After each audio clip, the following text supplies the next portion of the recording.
संत माऊली ज्ञानेश्वर महाराज की श्रीराम धावण्यान गावोनी दुर्नवेसी मजपासनी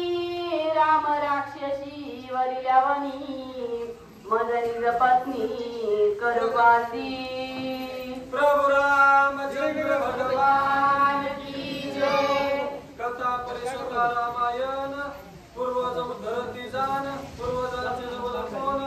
उद्धरती जन त्रिजगती ओम नमो ज्ञानेश्वर करुणाकरलय तुमचा अनुग्रह पावन झालो चला चराचरी कळा कुसरी काहीच नेने बोलतो वचने अति भाविका एका जनार्दनी तुमचा दास त्याची आस पुरवावी असो धन्य आज दिन संत दर्शनाचा अनंत जन्मीचा शील गेला तुमच्यासारख्या महान महात्म्याचं दर्शन होऊन आज माझं भाग्य उजळलं असं समजून आणि आपुल्या बळे नाही मी बोलत सखा भगवंत वाचा त्याची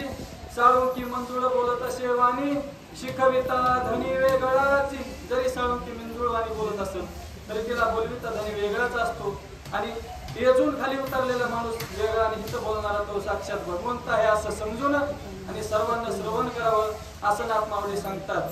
सुंदर अशा प्रकारचा लक्ष्मणजीचा आणि देवाचा आणि भक्ताचा संवाद आहे आणि संवाद असताना सांगू लागले लक्ष्मणजी किंवा देवा सांगावे सुख दुःख देव निवारील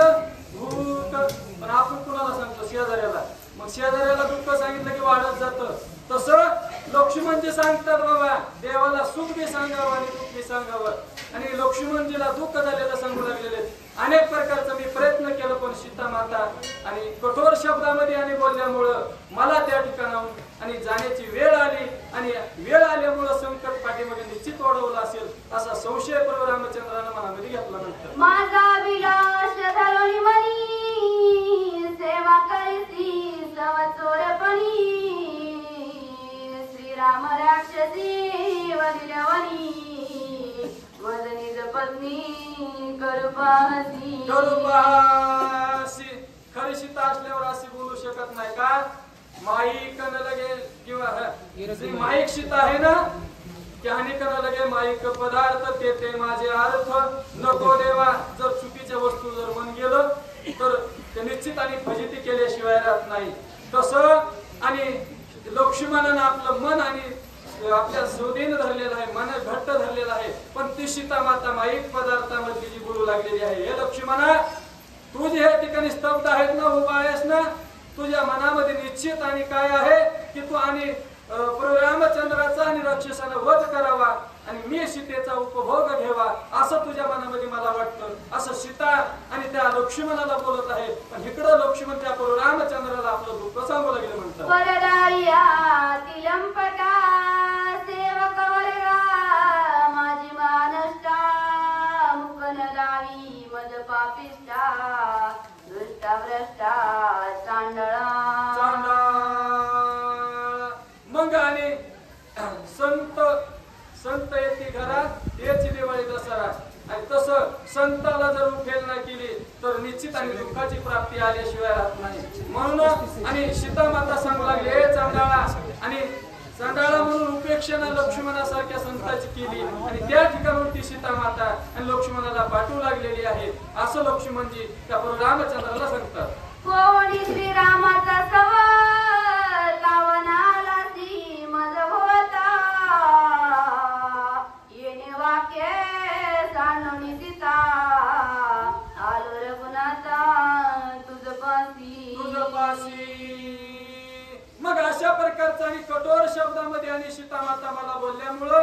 हे भगवंता प्रभू रामचंद्र आणि अति दुःख आणि हृदय माझं दुःखित झाल्यामुळं मी आणि तुझ्यापाशी या ठिकाणी धाव घेतली आणि तुझ्या चरणापाशी आणि विसावा घेण्यासाठी या ठिकाणी आलो बर का असं लक्ष्मणजी त्या प्रभू रामचंद्राला बोलू लागले जे महामारका विका ते मज घेतानी सपेवा परिस्थिता वाक्याचे सुख हरे दुःख श्रीरामा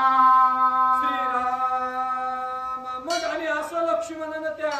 प्रभू रामचंद्रानं ऐकलं लक्ष्मणाचं बोलणं आणि ऐकल्यानंतर अति दुःख आणि त्या प्रभू रामचंद्राच्या मनाला झालं काय आणि नाही त्या शब्दामध्ये आणि सीतेनं त्या प्रभू लक्ष्मणाला दुखवलेला आहे आणि दुखवल्यामुळं आणि पुन्हा प्रभू रामचंद्राला आणि दुःख झालं आणि देव कसा असतो किंवा आपलं स्वतःला काही घाव झालं तरी सहन करील दुःख झालं तरी पण भक्ताला जर दुःख झालं तर देव सहन करू शकत नाही म्हणून लक्ष्मणाला दुःख झाल्यामुळं प्रभू रामचंद्राच्या सुद्धा मनाला अति आणि दुःख झालं असं नाथमावली सांगतात पित्याने गांजिल्या शांतवी माता मातेने गांजिल्या शांतवी पिता येण्याची भावे श्री रघुनाथा आलो तत्वता तुझपासी मग आणि लक्ष्मणचे सांगू लागले ते प्रभू रामचंद्रा